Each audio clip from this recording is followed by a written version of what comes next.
3, 2, 1. Welcome to the best sports betting podcast in the Southern Hemisphere. We're missing one of our usual suspects, but as always, we have Chezza, Zeke, and your boy Chimes. We didn't get any cool descriptions this time? Nah, not today, man. Sorry, guys. I didn't have my locks, so I had to work on my betting more, man. How are you guys today, boys? Yeah, bro, good to be here, eh? Yeah, it feels a bit weird with old mate not here. I know, man. Where is he? Is he sick or? I think he's got, Tony said he's got a sore back. Hey, Tony. Can you get gout in your back? I think Samoans can, man. Kidding. Not Samoan this week, now that they lost that. Always Samoan, man. Just half, man. Boys, before we go over to our jerseys, Chezza, do you want to start us off and tell us what you're grateful about? My grateful this week is quality time.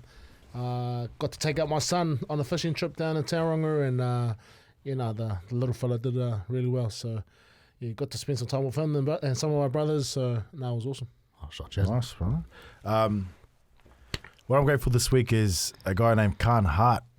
Got a nice tag in a story and little, gratitude towards me. I met him a few years ago. We went over to Dubai in 2014, or back to Dubai in 2013-14. And it's just nice to know that people, they remember the things you do for them, or just even it was just nice to them. So yeah, that was cool. So grateful for you, Khan, if you're listening. That's Khan. No, I remember back in the day, he's a real nice dude, man. I used to talk hoops with him back in the day. Big basketball guy. Yo, big basketball guy. Silver Fox. Chezza, what are you wearing today also? What's your grateful? Oh, my grateful. Sorry, my bad, man. Totally forgot. And I have one I wanted to talk about too.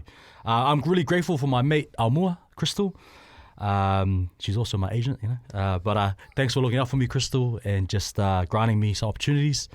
Hopefully, I can repay your faith in me. But yeah, shout out to Agency Luma, the best talent agency in the Southern Hemisphere. Wait, what do you mean agency? Like, is she your Braithen-Esther? Yeah, mate. You're Jonah Peasant. Yeah, pretty much. You're Jonah Peasant. Wait, what do you mean agency? No, like, maybe like get like an audition for like an ad or something like that. Oh, that's what she does, right? Yeah. Oh, cool, man. Yeah. So, Yeah. Oh, nice. Hopefully, Since my bets are hitting, man. need some guys with some beards and stuff to come down? Or? Bro, if you want to do that, you guys can both 100%, bro. Mate, you guys will be amazing, bro. Oh, man, I can't even get the radio part right. Hey, come on, man. But sorry, as I jumped the gun earlier, but Chezza, what are you wearing today, bro? I'm rocking the New Zealand Black Caps T-shirt jersey. I thought I'll, try to broaden our horizon with some of our sports. And it's only fitting because you're batting overs, mate. With the woman you married. First it was Murphy Sauter, then there was Ross Taylor, then it was Charlie Famuina, mate. Coming back, mate. Did you just play cricket back in the day? Or kilikiki? Yeah, more kilikiki, bro. It's within the budget. What position, or what would you, if you were to play, would you be outfield? Opener or something. Yeah. Oh. Just an opener, Yeah? Well, the batting or the bowling? Yeah, the batting? I'll probably be a bowler. Spinner. A bowler? Yeah. I'm wearing, shout out to my friends again, Tali and Tony. They gifted me this from their store Prior. It says, you might think it has nothing to do with sports, but it says Prior Ski Club. Chimes and Nate would know a bit about skiing. Snow bunnies, even. No, different skiing. Shenanigan. You're doing a bit of a name making your own product out there. So. Oh, yeah, I'll get some for you. Is that like part of their line, or they made it especially for you? Yeah, part of their line. Oh, no, man. Not for me, man. Oh, what the hell?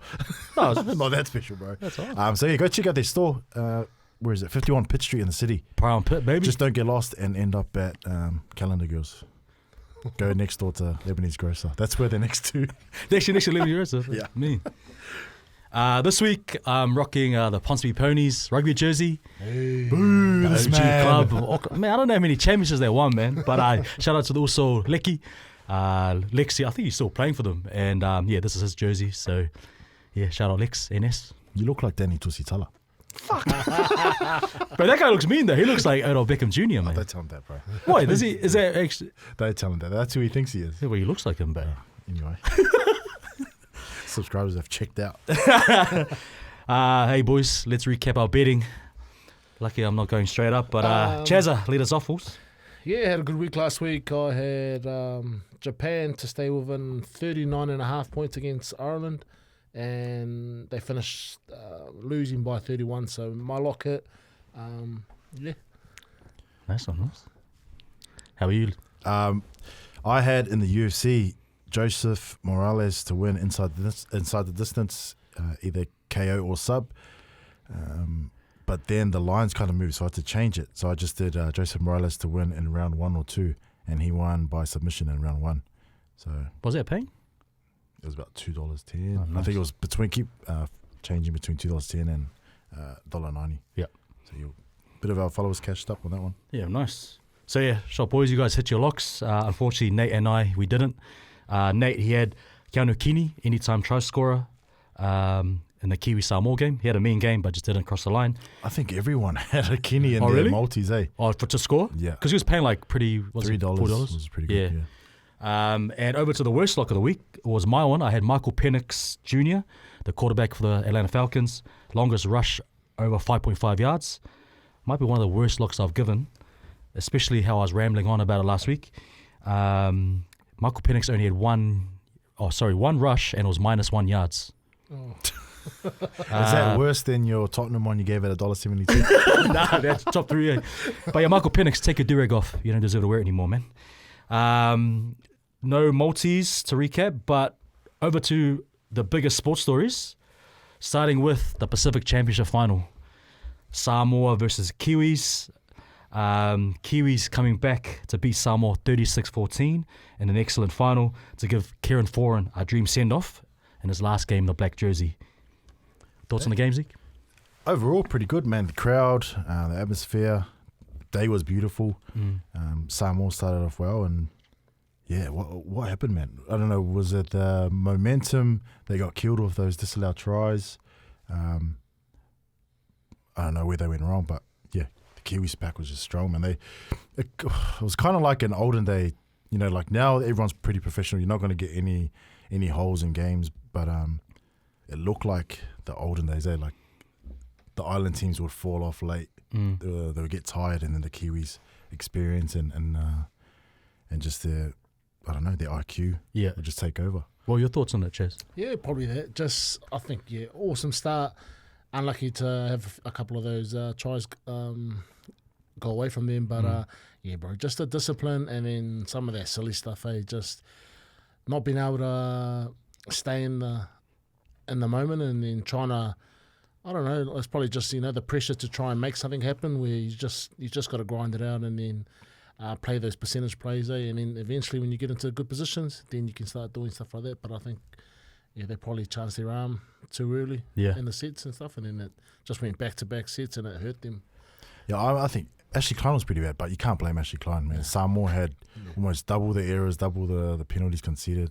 Yeah, they're just disciplined, man. Because even in their first half, when Samoa were, awesome start, and then they were rightfully the leaders at halftime, like it felt like the Kiwis left some points on the board in their first half. Yeah, 100%. So like it should have been a bit closer halftime. But then come the second half, was it Shannon Harris-Tavita? Like he scored that try, but it was knock on or something in the early second half.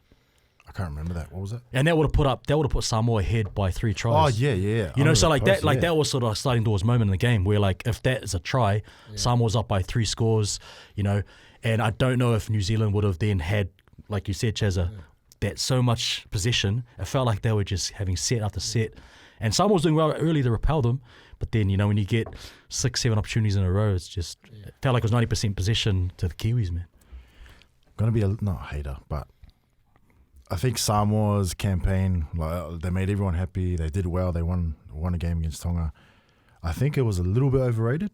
And what I'm way? going to say it. Just some like Tonga were bad. They smoked Tonga, but even just some of those tries, they're not like building up and I don't know outplaying the teams. Like a couple of those Jeremiah Nanai scoring off kicks. So tries like intercepts. They won the 40-20 that was about to go over. And then Sasangi came in, picked it up and scored against the Kiwis. Yeah. The intercept, those aren't really, they're like things you don't really calculate into games. Yeah. Like you're not going to, when you do a head-to-head and... So it wasn't as like, I guess, convincing as when the Kiwis beat Tonga. Yeah, but that's all in hindsight. Yeah, that's the beautiful thing about hindsight. But at the time, it was all, I think I was maybe a little bit blinded by about the hype, eh? But no, even I said it before the game. I thought the Kiwis line was pretty generous, $1.70. Yeah, I thought they would have been at least $1.50. Yeah, because what were they, 3.5 favourites for the game? Yeah, around there. I think it closed even closer. Yeah. But yeah, even though Samoa didn't get the win, I think it was still like the whole Pacific Championship was still a great spectacle. And, you know, shout out to Samoa and Tonga for just having the best fans, man. Oh, 100%, man. Yeah, we need more games this mid-year as well. But it is a bit harder. You got to play well for RPA. They've already got way too many NRL games during the year. 27 with finals. Yeah. Preseason, Vegas. Yeah, that's a lot, man. So I don't know how they do it, but I'm sure they're not this smart. Cool. Just quickly, the Jillaroos, they beat our Kiwi Ferns 40-8. Ow. back in Australia with Tamika Upton back. Zeke, what are your thoughts on the game? Oh, man, it was pretty much how I thought it would go down. I mean, you were saying that it was, would I take the plus or the minus 12.5 or 14.5? And I was like, yeah, I think they're going to smoke them. Yeah. Just, they didn't have any disruptions with losing Tamika Upton and just before the game. And then the hooker in the first minute. Just a bit more settled back at home, and they knew how the Kiwis would play as well. Yep. So just strength for strength. Yeah, I always thought the Jillaroos will do that. But yeah, shout out to the Kiwi fans. They're building well. I think they'll only get better next year. A lot of those Broncos players have gone over to the Warriors for next season. So yeah, I think women's rugby league's building, man. It's cool. It's exciting. Awesome. Finally, the Ashes. Kangaroos pump England over there, 30-8, led by the NRL champion Reece Walsh, who ends a sensational 2025 as a winner on the international level. A couple of tries in the game confirms his status as a superstar rugby league. Do you guys catch the game? No, I've been slack, eh? Yeah. I'm going to be honest, I've been slack. What time does that kick off even? Must have been pretty early. Yeah, I think like 2:30 or something. But England it feels a better England team, and I think their coach is even going to get the sack. Yeah, but like it feels like that's usually the Aussie England games are a lot closer, especially over there. Yeah, but it's even like back in the day, growing up, it was like a thing to wake up and watch the teams go over there and do their thing. But I mean, like, is rugby league in England, is it suffering a bit and 100%. Declined? Yeah, and they're like Super League as well. Yeah, how's rugby doing? Over there, yeah, they're struggling. Rugby always be strong, eh? Nah, they're struggling. They're struggling. I think they're on the way back. I think Red Bulls brought Newcastle back up, but there was like 3 clubs that just shut down, eh? Yeah, big clubs too. So, it's bro, just tough times. I think. I think the NRL are trying to acquire a good percentage of the Super League. I don't know if they will or they could. It's just the old boys club over in England. They're just being tired and not wanting to give up the game. But the best thing was just to have it all under one unity, and like they don't have the same rules. Like they play international, they got to come and do a rules meeting. That's weird, eh? Like, and they still got their short try lines. Yeah. So that's not like the big problem, but yeah, it's just like you're meant to be. You call yourselves the best sport in the world. You don't have the same rule set. So yeah. Sweet boys. Before we move over to Union, let's quickly do the best team, worst team, and best players. Chazza, who was the best team out of the rugby league? I'll probably go the Kiwis, bro. Yeah? Yeah. See? I'll go Jillaroos. Jillaroos? Yeah. I'll go the Kiwis as well. Worst team? I'll probably say England, man. Yeah. Yeah, England again. Yeah, England for me as well. Jazza, best player on a winning team? This week I would go with Aaron Clark. Yeah. Just was that just how he played, or when he pushed off Polo's face after he scored a try? Nah, yeah. Was that intentional? Or no? Nah, but just how he plays, the impact he brings, and yeah. I'll go Dylan Brown, man. What a player! He copped it a lot this year, and he just showed up and reminded everyone what he can do. And I think he's going to get the Golden Boot too, which is the best international player of the year or of this part of the season. Yeah. Now, both of you guys had great picks, and I could easily go the best player in the field. That was Dylan Brown, but I'll go with Nafahu White, the Tongan Samoan. His impact off the bench was crazy, and just like Reece Walsh, he capped off a really great season for the Roosters, and with a win for Kiwis. Best player on a losing team. I'll probably go Sim Sasangi. Yep, nice. Yeah, Simi Sasang, yeah, it was a standout. Like, it wasn't played every minute or anything, but he'd probably be the best. Yeah, because even without that intercept try, like his touches around the field, he was making impact. Yeah. Like hard to tackle and he's just got a lot of energy, yeah. Mm-hmm. He brings a lot to the team. They were pretty tired in their back end, and he's always just trying. So main player. For me, I'll go with Benayuelu. I liked how he started the game for the Samoa. Over to rugby union, starting with the All Blacks. They beat Scotland over in Murrayfield 25-17. It was 17-all at the 60-minute mark before some Damien McKenzie magic. But All Blacks were leading 17-0 at half-time. Scotland got back in the game after Adi Savea yellow card, where they scored 14 unanswered points against 14 men. Chazza, thoughts on the game, Wolves? Yeah, I think it's probably a little bit closer than what people would have thought it was. I can't remember when I was playing, bro. They were never an easy team, eh? Like, especially now, like they're a real attacking team. So, you just give them a little bit of space and time, and then like up 17-0 and then 17-0. So, the one thing, obviously, like they're not playing the best type of rugby, but like you got to give it to them, and they're still winning. They're finding ways to win a game, whether it's just individual performances like Damien McKenzie, Adi Savea, or whoever on the day, but they find ways to win. So you got to be happy with it. Yeah. Have you played over at Murrayfield? Yeah, heaps. Yeah. Good stadium to play at. Yeah, it's awesome, bro. It's out in the open, and bro, it's good fans because they just sing the whole game. Oh, so awesome. They always, but a little bit colder than what you're used to, but it's it's a good place to play. Yeah. Just touching on some other games. England beat Fiji 38-18.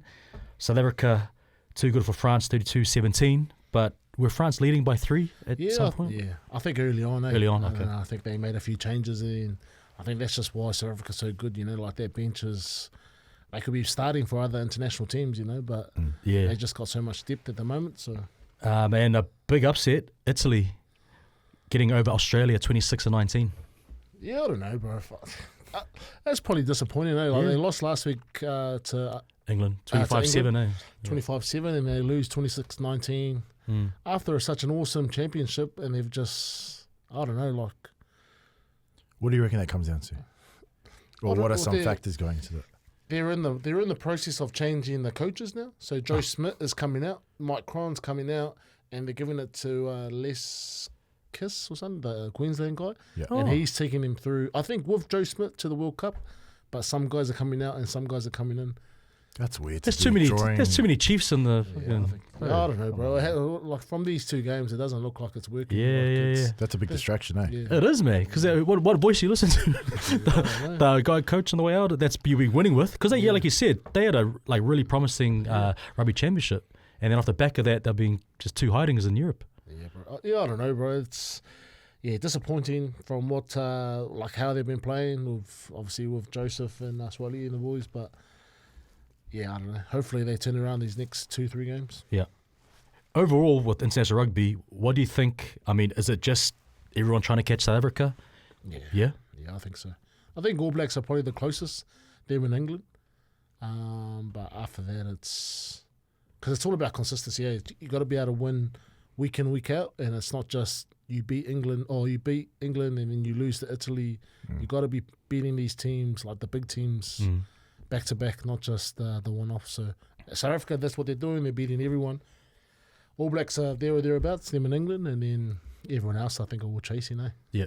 Is it just because South Africa starts with a set piece, but then they have no weakness overall? Yeah, I think they just got a more complete game at the moment, but the set piece is a big weapon for them. Yeah. So they just wear teams down. And like, I don't know if people know, but like set piece is where everything starts from. So when the ball goes out or when there's a knock on, you have to do a set piece. And if you're not good at set piece, that's your starter. Like if you struggle there, then you're on the back foot the whole game because every single time it has to start with something like that. So Yeah, that'll even like me. Like that'll be something that I would overlook or like underestimate the importance of a set piece. Even though I grew up playing rugby, I'm like, no.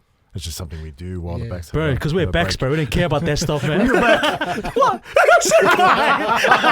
No, I locked you. Hey, you know, when you talk about set piece, it sort of made me think of like Payne Haas, potentially going to Rugby 360. Don't talk about that. We Oh, don't want quickly, that. man. Just like, what do you think? What do you think he Don't can? even entertain that, bro. Him playing at rugby. What do you reckon he'll play? Number 8. Nah, I think Second 5. Nah, That was like Sam Burgess. I think he would like his only position that he would play would probably be number 6. Oh yeah. Yeah, I think at the moment to start off with, number 8's a bit too technical. Yeah. There's a At the back of the scrum. Yeah, back of the scrum, and then like how you interplay into the team. It's probably a lot more running than he would want to do straight off the bat. Where a 6 and a 2 kind of park up on the edges, and they just play down the edges. So someone like him, He might be bored then, because bro, that guy's the fittest prop in the game. He plays 60 minutes before he comes off, bro. Sometimes 80. Oh, that's right. Yeah, that's true. I don't know. Yeah. I think where you'll get the bang for buck though is when he's up against some backs and he just, when they go bang bang and then they go out wide, and he's your guy to bend the line again. So He sees Ezekiel as centre. Bro, You can go there over, bro. was You something Dubai connects, bro. came out. Shout out to Barber Brothers, where Payne Haas gets his haircut when he's in Sydney. Yo. He did a little yeah, interview with him. Bro, he said that at 15 he did a preseason with the Warriors. yeah. Really? So the Warriors, you missed out again. Bro, apparently you missed out another young junior too, Fui Moimoi's son. Oh yeah, I just saw you went to Penrith. Eh? Yeah. Penrith, St George. So Penrith. Yeah. So Hey, losing all these young guns, man. you can't really keep them all. Eh, to be honest. Just quickly, the English club side Saracens, they're in talks with Hoskins Sotutu, who can also play for England through his mum. He last played for the All Blacks in 2022, so that stand-down period will be finished this year. What do you thought? Like, I mean, obviously he can go play good rugby over there, get some, the pound. But what's do you think he could fill that gap? Because England have a bit of a gap at the number 8 position. They've got a good number 8 there, Ben Earl, but it depends on the style they want to play. And like at the moment, like Scott Robertson doesn't want that type of player. Yeah. He wants a grafter, working 8, and that's Sotutu. That's not his game. He likes to use his skill, his kicking game, and all of that. But I don't know, bro. For him to, he can do whatever, bro. Like, I think for him to go and like be able to test like internationals, bro, he's got to go to England. But I'm sick of these All Blacks coaches that don't like these Auckland Blues number 8s, bro. First Akita and now Hoskins, man. Where they not only just play well for the Blues, they like play of the year of the whole comp, man. Just like, I get that they may not have that full game they're looking at, especially around set piece or defense. But to me, those are the type of game breaking guys we need to go against Africa, man. Yeah, bro. That X factor. Hey, man, I'm right there beside you, bro. Quickly, just recap on NFL. The NFL Week 10 has started with an absolute stinker on Thursday Night Football. Broncos versus Raiders. And then it ended the week with a really bad game between the Packers and Eagles. Both low-scoring games. Not what we want to see. Nate's Colts beat the Falcons over in Germany, which propelled Jonathan Taylor's bid for MVP after another 3-touchdown performance. A huge upset with Tua's Miami Dolphins beating the Bills. And the Bills they're a Super Bowl contender. That's who I thought would make the Super Bowl. They beat them 30-13. Like, the Bills had a few injuries during the game, but I think the Dolphins just hit them in the mouth in the first quarter, and then Bills could never recover. The Houston Texans come from behind. Get out, we don't talk about this. 36-29 against Zeke's overrated Jacksonville Jaguars. Confirmed how Trevor Lawrence and the Jags are pretenders.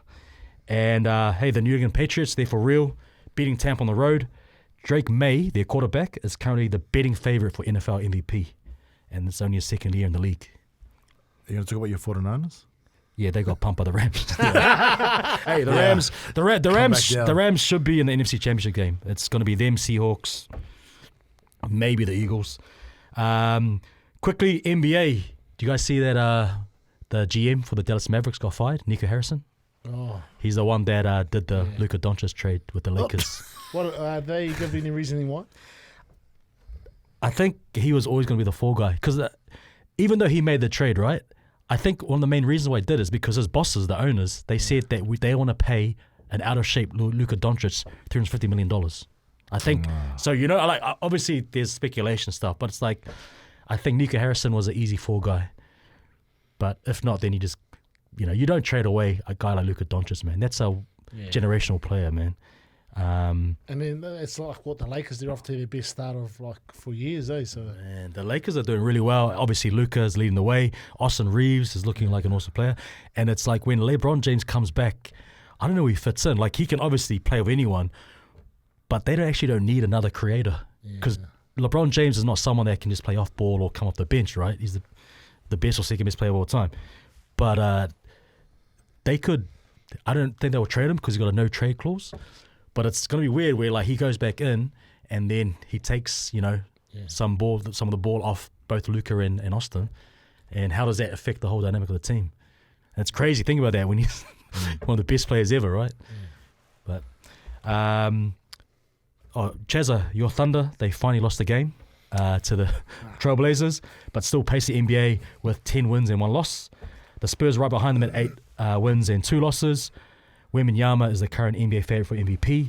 Detroit Pistons have been on fire in the East, winning 7 in a row. And after some really hot starts, the young 76ers and Bulls teams have now come back down to earth with 6 wins and 4 losses. Now over to UFC. Zeke, what are your thoughts on the fight night? The one that just went, right? Yeah, Bonfim beating Randy Brown. It was pretty good, man. Betting wise, I think we won a little bit of money in the chat and Betcha. Nice. Entertainment, pretty good. It's always pretty, like these smaller cards, everyone doesn't see any big name value, but because it's in a smaller octagon in the Apex, that just makes for better fights. Like, it's smaller, so you're not getting guys running away, and so there's more violence. I never knew that. So in some cards, they're like fight nights or just stadiums, they just have a smaller octagon. It's the one in the Apex, in the warehouse, the UFC warehouse. Okay, yeah. How much smaller is it compared to standard? It's like pretty, like a big difference compared to like a big arena. Sure. There was just a lot of finishes, which is always good. Yeah. So like your lock, Morales sub-match now. Yeah. In the first round, and Euros Medic, he KO'd Muslim Salikiv. Sad guy, man. He's old, man, and he butchered him. But did you mention Randy Brown, Gabriel Bonfim? Yeah. Bonfim. Bonfim KO'd him for knee. And there was another kind of, we're talking about dodgy, not fixed fights, but injuries not getting disclosed. Mm-hmm. And you see big line movements. So it happened again. It happened again. That Bonfim's older brother, I think, he lost and he was the big favourite too. Okay. To Chris Padilla. But yeah, that's about it. There was some other good fights, but yeah, nothing to write home about. Sweet. And a huge card this weekend, UFC 322, headlined by the champ Jack Della Maddalena versus Islam Makhachev. Zeke, what are you looking forward to on that one, man? Oh, everything, man. This could be possibly top best card or even top 2, top 3 of the year. Just for me personally, I love the grappling, so I haven't seen a card like this, so I can't think of one off the top of my head where there's been this many elite grapplers. But yeah, I'm excited for this. Betting wise, we'll have a lot of bets out, and we've got a pot as well. Shout out to Jason at Betcha for giving us this one. I don't know if there's any other ones contesting for it, but so we got the pot. It's up and running now. This card's in New York, so I think it starts a little bit later. Prelims kick off around lunchtime. Yep. So I'll probably close it around either 9 a.m. or 10 a.m. Okay. Before I go into church. And yeah, as always, Zeke will be providing updates in the Betcha group. So if anyone wants to join, please join the Betsndat Betcha group. And yeah, boys, let's go give Betcha a hiding, win more money. We haven't been giving them a hiding lately. Hey, but you're up every pot, right? You haven't made a loss it was yet. a small profit. We haven't. man. We lost Profits, on man. the weekend, actually. I was owing one. Okay. But yeah. Sweet, boys. Hey, we'll do some quick fire with some of the games coming up this weekend, starting with Rugby Union. The headliner, England versus All Blacks. Chazza. Oh, man, that's a tough... I want to go New Zealand, but it's going to be tough. It's going to be close. Okay. Zeke? I'll go England because I'm a hater. I'll go All Blacks. Next one, South Africa versus Italy. South Africa. Yeah. South Africa. Yes, my boyki. Yeah, South Africa. Wales versus Japan. Ooh. Where's this game playing? This is Wales home game. Wales, yeah. I'm going to Japan. Yeah, I'll go Japan. Shout out to my ancestors. Hey? Yeah, I'll go Japan too. Ireland versus Australia. Ireland. Yeah, Ireland. Ireland. France versus Fiji. France. France. Dosoviti, France. Scotland. The final game. Scotland versus Argentina. This will be a tight one. Yeah, bro. I'm going to go Argentina. Who did Argentina play last week? They They beat beat Wales. Wales. Like 56-33 or something like that? 52-28. High scoring, man. I'll go Argentina. I'll go RG as well. Sweet. Moving over to NFL for week 11. I always name the home team first. First game, Patriots versus Jets. Patriots. Big favourite, eh? $1.11. Yeah. I'll go Patriots. Yeah, I'll go Pats too. Dolphins versus Commanders. Dolphins back-to-back ones, mate. Yeah, I'll go Dolphins, but I wouldn't put any money on it. Yeah, Commanders are real banged up, and I think they can't keep up with Dolphins' offense, so Dolphins too. Chazza? Sorry. Giants versus Packers. Not bad. I'm going to go Packers. How bad are the Packers, man? Yeah, they're just a weird team, man. I'll go Packers, but yeah, wouldn't be surprised. I'll go Packers. Russell Wilson's back at quarterback, likely because Jason Dart got a concussion for the Giants. Next game, Titans versus Texans. Texans. Texans. Falcons versus Panthers. Oh, I'm going to go Panthers. Who's their quarterback? Bryce, what's his name? Bryce Young. Oh, bro. 5'10", 5'11", quarterback. I'll go Falcons. I'm Falcons as well. Vikings versus Bears. I'm going to go Bears. I'll go Vikings. But Caleb Williams not too bad. I was watching that game. Yeah. I'm going Bears. Jaguars versus Chargers.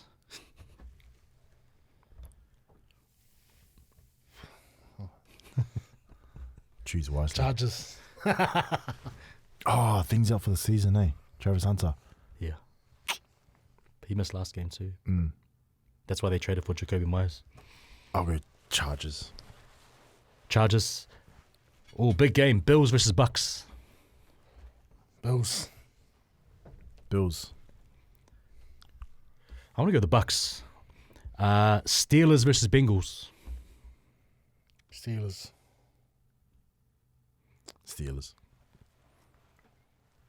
They played bad, man. Jeez. Bengals. Their season's over if they don't win. Cardinals versus 49ers. 49ers. I hope I'm wrong. 49ers. Hey, Cards got a real good defense, man. Just not last week. I got 49ers as well. Rams versus Seahawks. Game of the week. Rams. 4 Rams on the roll. Go Rams. Yeah, I've got Rams too. And Broncos versus Chiefs. Broncos. There's a lot of games here. I'll go Chiefs. I'll go Broncos. Sorry, Chiefs as well. Browns versus Ravens. Ravens.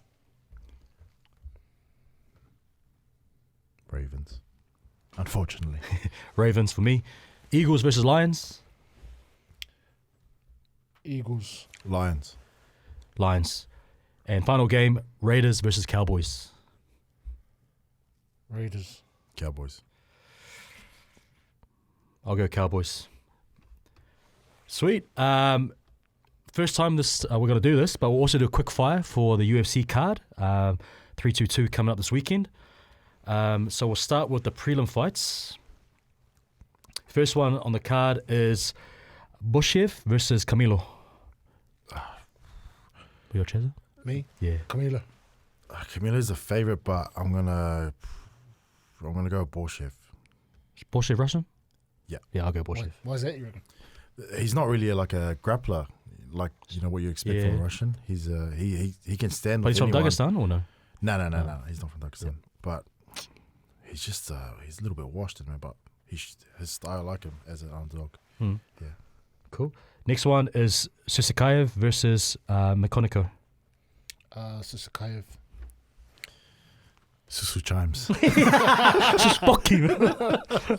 I'll stick my Russian guy, Susakai, for me as well. Angela Hill versus Fatima Klein. Klein. Klein, let's go. Smoke this Angela Hill. I can't stand her. Fatima Klein for me too. Next fight. Chepe Mariscal versus our boy, Pat Sabatini. My boy. This is my Our boy. boy, bro. It's my boy too now. Pat Sabatini. Yeah, Pat 17. The reason why we're saying my boy because he follows our Instagram. So No, it's because we hit that mean multi and that was Oh, one of the yeah, easiest true. hits. Oh, Yeah, yeah, bro, that was true. your call. But yeah, Pat Sabatini, the man, he's going to win. Next fight is Gerard Meerschaert versus Kyle Dorcas. Dorcas. Dorcas, Yep. sorry. Meerschaert. I'll go Dorcas. If this was a couple of years ago, I'd go Meerschaert, but he's looking a bit old and washed Man, at the he's moment. had a lot of fights, 37 wins, 20 losses. He's Yeah. been in a lot of battles, man. Yeah, I'll go Dorcas as well. Malcolm Wellmaker, versus Cody Haddon, an Aussie. Wildmaker. Man, this is a good fight between two prospects. I like Haddon, and I think he's going to go a long way. But I think just this particular matchup, I think Wellmaker's his hardware might be a bit too much. Yeah. Yeah, I'll go Wellmaker. Where in Aussie is Haddon from? Perth. I think, yeah. pretty sure Perth. Yeah. They're all from Perth. yeah, All the well- good ones are from Perth. Wellmaker for me. Erin Blanchfield versus Tracy Cortez. Blanchfield. I'll go Blanchfield. This is a bit of a grappler's delight. But I think Blanchfield's wrestling will be too much. Yeah, she's a number 3 ranked flyweight. Yeah, I got Blanchfield for me too. Roman Kopylov versus Gregory Rodriguez, middleweights. Kopylov. I'll go Kopylov as the dog. I think Rodriguez, he's been in a few wars and he might be on the borderline of being chinny, Mm. Yeah, but he's a good fighter. But yeah, I think he's going to get caught here. Sweet. Russian underdog. Let's go. Roman Kopylov for me too. Next fight is Bo Nickel versus Rodolfo Vieira. Bo Nickel. I'm going to say, man, this is like two elite grapplers Okay. and they're two different disciplines. Bo Nickel, elite wrestler coming out through college and stuff, and Rodolfo Vieira is big in the jiu-jitsu scene. He's a legend. I don't even think this will hit the ground, because if Bo Nickel tries to grapple, he might get tapped out. This might be just a boring stand-up. So I'll lean Bo Nickel just because Brazilians go a bit dur sometimes. Okay. So, yeah. Bo Nickel for me. This is a Zeke matchup. Benel Dariush versus Benoit Saint-Denis. Allez, Français, Benoit, Saint-Denis. Give it a shush. Oh, man. Benil, he's the man. But I think just on the trajectories of these guys' careers, I think Saint Denis, he might catch him. He's a bit old, and Dariush is a bit on the older side, and he gets caught a lot. So I'd have to go Saint Denis. But if they grapple, man, Dariush he shut down a lot of good grapplers. But yeah, I'll go Saint Denis. Yeah, Saint-Denis for me too. Main matchup. Leon Edwards versus Carlos Pretes. Prates. Yeah, just on again, same thing. Trajectories of these guys' careers. I love Leon Edwards, but man, he's just showing nothing in his last few. He's been fights. really disappointing, eh? So disappointing, Yeah. bro. And he would have to grapple Prates here, which I don't see him doing. Even though I do respect his grappling, I think Prates either late KO or more likely decision. Man, I love Leon Edwards striking, man. I'll stick with him. One more. Leon Edwards for me. Sean Brady versus Michael Mirares. Brady. Man, this is either Brady gonna get flatlined, or he's gonna just put this guy through the washing machine with his grappling. I'll go Brady. I trust his path to victory more. Okay. I'll go with Morales, 18-0, make it 19. Flyweight championship for women's. Valentina Shevchenko versus Weili Zhang. Weili Zhang. I'll go Weili. I'm not confident, but I'll go Weili. Yeah, I like Weili Zhang as well. And the main event, final fight on the card, Jack Della Maddalena versus Islam Makhachev. Madalena. think Islam is the rightful favourite, but I think this is tough. It's either, man, he's looked bad in his last few fights. Islam? Yeah, in my opinion. People don't see it because they just see the early finishes, but they don't realise that these guys are coming off. They're taking these fights last minute. Like, Moicano took the fight on 24 hours notice. I can't remember who else, but betting-wise, I'll go Jack. But yeah, it's going to be close. I think this goes decision, to be honest. I'll go Jack Della Maddalena. And still. Yeah. I'll go Islam Makhachev. And yeah, that wraps up UFC 322 Quickfire. Remember to check out Zeke in the Betcha group, Betsndat. Hey, and you guys better stop.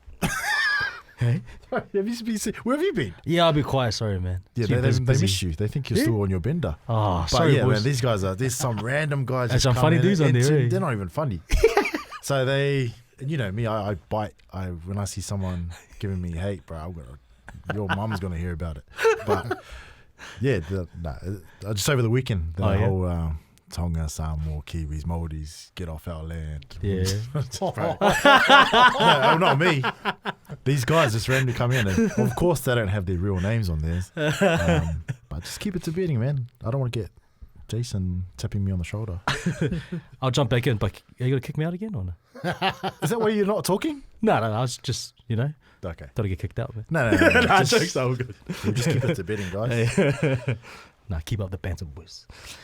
Speaking of betting, let's head over to our locks for this week. Bets with Betcha. Chazza, what do you got for us? I went with Japan last week, and I'm going with Japan again. I've got them to cover plus 13.5 against Wales, paying 185. So I think, Wales aren't the best, or they haven't proven they're the best team, and Japan they'll hang around the whole game, So I think they'll stay close. Anyone would have laughed at it? No, I like that. I like that too. I'm going to go, we don't have many props on the prelims, but I'm going to go Pat Sabatini, $1.75 against Chepe Mariscal. I think the grappling will be too much, but he has had chin issues in the past, but I'm still going to trust him to not get caught. Yeah, Mariscal's not really a one-punch KO guy, but yeah, wrestling always wins. I like that, Pat Sabatini. And for me, my lock is San Francisco 49ers to win 1-13 versus the Cardinals. It's not just a homer pick. Niners have been zigzagging wins and losses, coming off obviously a bad loss to the Rams, but I think that even on the road, the offense will be a bit too much for the Cards, who still have Jacoby Brissett. And the Cardinals defense is tough, but I think the Niners treat this as a must-win game, and they'll get it done on the road. $2.45. What was the actual bet? Niners to win by 1-13, and they're paying their favourites on the road minus 2.5. I've gone with the margin. Laugh or luck. I'll giggle at that one. So not a full laugh. I think if they win, they might pump them. That could definitely happen. Yeah, but I don't think their defense will allow that. Niners defense is really bad at the moment. Okay, I'll keep my laugh back. Are you, Chazza? You want to laugh for my? That's good for me, man. Oh, yeah? So we all like each other's locks? Nate would have laughed. Nate might. And anyway, he's probably laughing right now on his couch. Hey, you guys are doing well. So you could come off the back of two really good locks. So, hopefully we're all in the winner's circle next week. But hey, boys, that's the end of our betting. Over to Zeke. Any questions? We'll definitely chuck some multis up this week on the Betcha group on our profiles. Yo. Chimes will be back, right? Yeah. Was the money line dry? You're not betting anymore? We're back, bro. Okay. We're back, bro. All right. We've got some questions here. Just going back to the footy on the weekend. I haven't seen this anywhere, but apparently people are saying this is the best Kiwis 4-pack of all time. Off the top of your head, I know it's a bit hard, but where does this Kiwis pack rate amongst teams from the past? I think we need a refresher on what are the top Kiwi packs that we don't compare them to. Can you give us like a year and like who was there? Like what? Like I'm Isaac Lou, thinking Isaac around Tassi? Those teams around 2007 to 2008-ish, like around there. Roy Satasi was the best prop in my opinion when he went to South. Only for a year or two. Yeah, it counts. Yeah. Then you had Isaac Luke running amok, even though he was still kind of young in he hadn't really hit that peak. Who else would you have? Like a Sonny Bill. before he went to Toulon. Yeah. Who was that lock? Pritchard. No. Frank Pritchard, was that before them? Nullabo and Pritchard Pritchard? would have been the other. That would have been other a few side. years earlier. What, was Kalis still playing? I think Kalis was still One playing. of the Kalis brothers, yeah, at least. Who would have been lock? I can't remember, but then you had guys like Dean Halatel coming off the bench. He was always pretty good. Sedem Adesar was, he was a good player. Mm. I think maybe what they're saying is that with the current Kiwis 4-pack, you've got guys that are top 3, top 5 of the position, and even if James Fisher-Harris's best years are behind him, like, and then you've got Joe Tapine, who's still one of the best in the game, and then off the bench, I think that's where it makes a difference. Yeah, true. White and Aaron Clark, who are good enough to start, but instead they're coming off the bench against tired defenders and running amok. Oh, yeah, I reckon that's what it is. Eh? Like maybe back in the day they didn't have the depth, and you probably had like 2 or 3 superstars, but now they're pretty much most of them more. A lot more smarter too. Yeah, imagine like you're trying to tackle flipping Nikora and on an edge and Jason That Harris. was Nikora's best game in ages. Bro, he was a bit quiet this year. I reckon. but man, when he's running like that, and he was doing it on defense too, not just on attack. I think he'll just be a bit lacking at hooker. Hey, Yeah, so Hooker's obviously the one that stands out, but Crossland. well, we got Jeremy Marshall King. Yeah, He got injured. but I reckon just that the middle forwards, the props, the locks, and then the bench. That's what's making people say it's the best forward pack. Yeah. Possibly, yeah. It's maybe. probably a bit too And the way that early they to impact tell the game. too. Like you probably want to give them a couple of years, like, and if they're playing like this, then Yeah, but then you got to like look at the opposition. Tonga were the worst we've ever seen them. They ran them over. But then they went against Samoa, that's the best Samoan team. Yeah, so I mean they're but playing they did Haas and Polo. And, underperform. yeah, Yeah, we could say that was up there. yeah. I won't say it confidently, but I've got to look at other teams. Yeah. Has the Samoan, Tongan, and even New Zealand banter gone too far? If not, how far is too far? I don't think I'm probably it's- the last guy to ask because I don't think it's gone too far. I think there was a thing going around on socials about like someone talking about To'o's family and like his bro. family passed away or something. Yeah. That's gone. You're gone too far. Like, Yeah, and that was before the It's game, just- right? yeah. and you know who it usually is? It's the people that don't even have any footy IQ. They're just there to back their country. Yeah. And so they were, I don't know, girls are bad, eh? Because they just Island go. girls are bad. Yeah. You know when it goes too far? When they Pookie or Sean Johnson gets involved. Well, else, shush. He was on fire with the fucking content, man. Oh, man. But yeah, I think when you start doing death threats, Yeah. that's no good. right. That doesn't because like as Polynesians, man, we love a laugh, we love to mock, and when it's just like that, it's mocking and banter, it's all good. But when you go to death threats and talk about family that passed away, then you need to reel it in, man. Room Like, temperature IQ. yeah, but it's funny just seeing like on social and that like how many content creators they really drag it out. Eh? Like they're still bro. uploading. Like, some of it's funny, but I'm like saying really like, how much do you want to get out of this rivalry and game, man? It's like, but I can see it's like, are they really trying to be funny or are they just trying to just milk it as much as possible? I didn't see a lot of like Kiwi people like chuck up stuff Nah. before the game, but you saw a shitload of them come out after the game. Eh? Like, Yeah. and I don't know, maybe they're just humble or they just know they've always been the more dominant team when Yeah. it comes to us Islanders or something. But holy heck, I after want it, to know because like when you go to a Warriors game, man, a lot of them are sold out. So many Kiwi fans and from all colours and creeds and that. But like, where are those Warriors fans? Why don't they turn up to Kiwis games too? No, it's bad, eh? Yeah, like it's so weird because because Warriors ticket is more expensive than the Kiwis ticket. Is it? Yeah, It's more hard to get. and like definitely. maybe they don't like going to Eden Park, but like and Eden Park isn't a rugby league. It's way Right. better at Mount Smart, but Go Media. But like it's so weird that those same people, mostly of Kiwi and Māori descent, like they love the Warriors and they go hard, but then they don't turn up for the Kiwis as much. It's just a bit weird. And it's not just in Auckland because I remember going to Hamilton game and it was 90% Tonga there too. I don't know. Maybe that rivalry, that story is not there. You know, like Yeah. obviously, like when it's Kiwis, Australia have always dominated, like, Yeah. and they haven't had that Yeah. got behind the story or something. Right, move on to the next one. What are some pointers for live betting? What's something you kind of, is anything different that you do live betting compared to pre-match betting? I think so. Like if I say like a game and I've kept it, or I have a side that I like, whether I bet on them at the start or not, depending on how the game goes, like the game strip, like a lot of times there's a team that maybe it goes up ahead on the scoreboard, but they're actually not playing better. Yeah. And if that team was the team that I was against, then I would likely go against, reback my team that I think was going to win. Because I'll be like, hey, I'm confident in my team recalibrating and playing well, especially if I can get them at a dog price. Just keep in like adding exactly, little bits yeah. of it. So it's like the team that was -3 favourites, now they're plus 3 dogs or something like that. And so not only can I win if they win outright, but maybe if they just lose, I still hit. Yeah. But it's one of those ones where somebody's got to be careful, because a team that maybe that was against or opposite your pick, they may start on fire and they just keep going.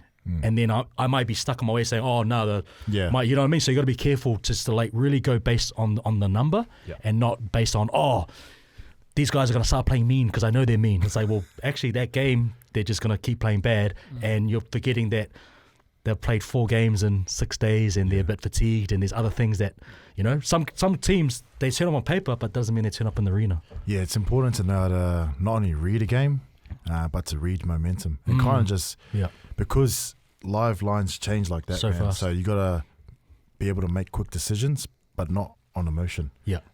The number's always important. I think one that I always try and back the dog, hey. But if it's getting ridiculous, I do look at the favourite. Like if, say, in a league game, the Dragons, if they put like 3 early tries on in the first half against a team that's known to come back, like the Broncos or the Raiders, and then the spread will get to like plus 18, I'm like, man, the Dragons are known to fall off a cliff. So you kind of just put money there, right? Yeah. Or even like UFC fights, Conor McGregor come out hot, and then the live line just goes more in favour to him. But then you're like, wait, this guy gasses out later in fights if he keeps going. So then you kind of look at it like that. Yeah. So yeah, just doing a bit of study on teams and their tendencies and their strengths and weaknesses. Usually like to back underdogs. Yeah. I think, like, just going off your point, like if a team comes up 3 tries straight off the bat, it's probably like, look at how they got those 3 tries too. Like, like if they get an intercept, like a up and under, he drops it, they pick up and they score easy like that, then you know, like, they haven't they haven't tested their defense. It's just kind of, they've lucked out. Yeah. That when they do get to test it, it'll be a lot more solid. So probably something like that. Eh? So, I knew I wasn't crazy. and some sports, you know, a big lead isn't as big as it seems. So like in basketball, 20 points seems like a lot of points, right? But there's so many comebacks where teams are down 20, 23, and they come back to win.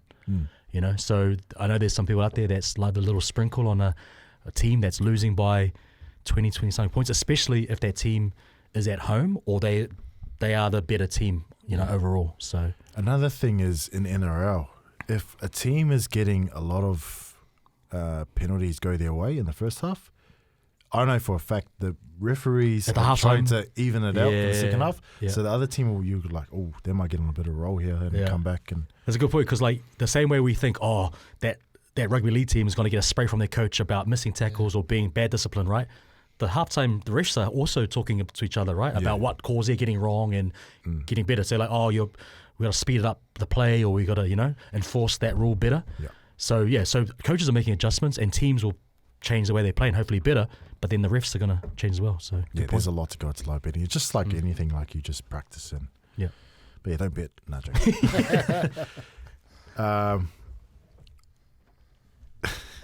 This is one that I would like. What is a sports conspiracy that you believe? For example, one that would come to mind would be the Michael Jordan one. Everyone knows that he's had a bit of a gambling problem, and that the conspiracy, I'm not saying this, the conspiracy is that his dad was killed because of a gambling debt with the mafia. That's an example. And that coincided with him being forced out of the NBA to go to baseball for a bit. You would know more than me. I mean, that's involving David Stern, right? Who used to be the commissioner of the NBA. Like, I never really bought into it, but if there's, You call me a conspiracy. How many of my conspiracies have come true? Which one? I can't mention them on air. But you know me, man. Come on. Hey, but I think the one that's coming up a lot is just how, and it's coming not just from people commenting on, post social media or whatever, but they just basically say that just sports, it's entertainment first. Yeah. And then it's 100%. all rigged, And obviously you're seeing like even fights like, UFC fights where there's big swings and, big bets coming in last minute. Guys maybe taking falls, like they did back in the old boxing days. Yeah. And now the FBI is getting involved. And it's just like, well, It's not a sport, maybe if we just think, hey, this is all predetermined to a degree, it's closer to wrestling than you think, to WWE. That just gets hard when there's money involved there. And UFC, where it's come from and where it is now, it's a mainstream sport whether you like it or not. So there's going to be something, eh? Yeah.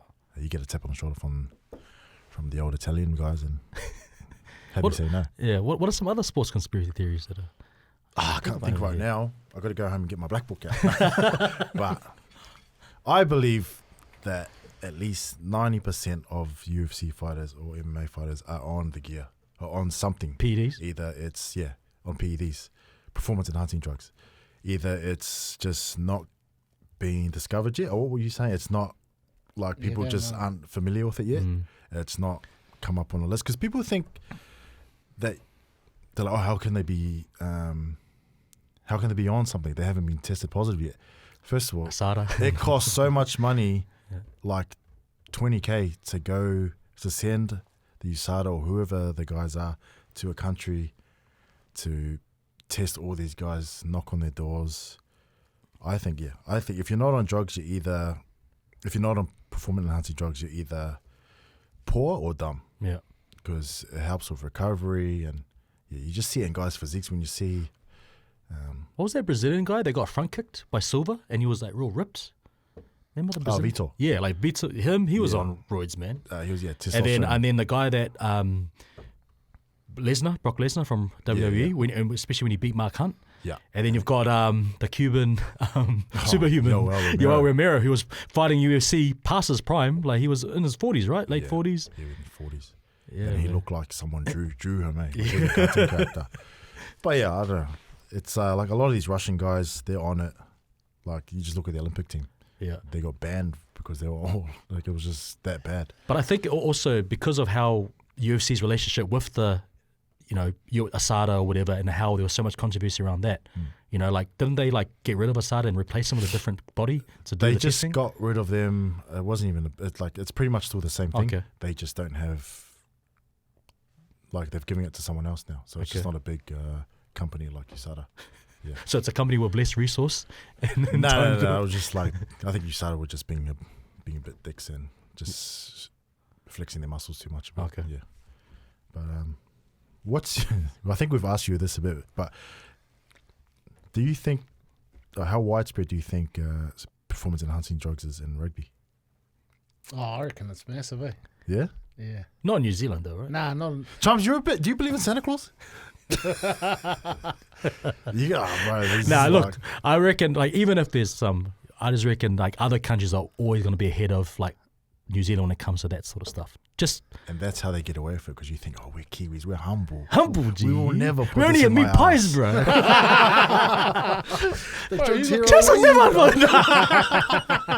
Bro, you look at the under-20s World Cup, bro. Yeah. There's some units out there, man. Like big mother. Yeah. So I don't know.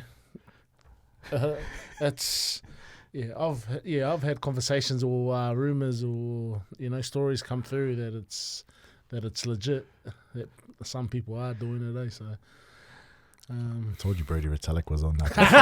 Legend. No, Jake. Don't sue me, please. I got no money. But one thing that is like in regards to the drugs and stuff like that, New Zealand are pretty hard out. Like we want to keep this image clean. That image clean. So New Zealanders are ruthless. Like we're doing. So this Samoa, this New England. No, like we're doing a lot of tests and they're random. Like so, once you get to All Blacks level, you're on a list, and they have and you have to fill out a sheet and tell them what time you're going to be at your house. Yeah. Every single time. Wow. Like okay, I'll be at my home between 5 a.m. and 6 a.m. Yeah. Every single day. That's where. And if you go on holiday, you got to fill out a thing and say I'm off to Raro or something. Yeah. For these 2 weeks, and then you'll be back because they can test you in Raro too. Yeah. it doesn't, and like that's how they want to protect our image. But in France and stuff, France, South Africa, English teams, like, they don't do that, they man. don't do that, man. Like I was there for 7 years. I got tested once. And that was for alcohol. Well, they didn't do that. They didn't do checkpoints over there. Bro. They got nothing, bro. Like, so it just shows you the levels and like how much of whatever it is here, which New Zealand drug free or whoever that thing are, they like work together with New Zealand sports. Whereas some of the other countries, I don't think they do. So, and that's why it's easy to, you know. So where did you prefer to take the needle in your bum? Give that needle for Nate's back, man. Well, that's all the questions. Is there anything else that we need to touch on? No, man. Just hope Nate recovers well, you know, and he's back in the seat next week. Shout out to Tony. You got no one to touch. Yeah, exactly, man. Shout out to Tony for holding it down. Bossman Louis enjoying. He's in Raro. Enjoying Raro. Yeah. He's So doing hey, it mate, do some testing on that guy's cars, man. But yeah, no, thanks for watching. Comment, subscribe. Our subscribers are slowly getting up. I think TikTok helped. TikTok, man, that's a different world, eh? There's some sand eaters over there in the comment section. You do something that's like the teams one, right? A lot of comments. Yeah, it's like mostly all positive, but then there's guys like shame some or lost. We're like, we picked all Kiwis players. What are you talking about? But yeah, thanks for supporting. Episode 43 now. 43, man. What are we gonna do for 50th? But we'll do something. We gotta stop making promises because we haven't even got the tattoos that. Hey, exactly. I'm waiting for Nate. Nah, so Nate has got this month. He's gonna fix his back. He's gonna do a marathon with Lima. He's gonna get a tattoo of you. In that order. Yeah, sweet. All right. Thanks, boys. All right. Catch up. Peace. Peace.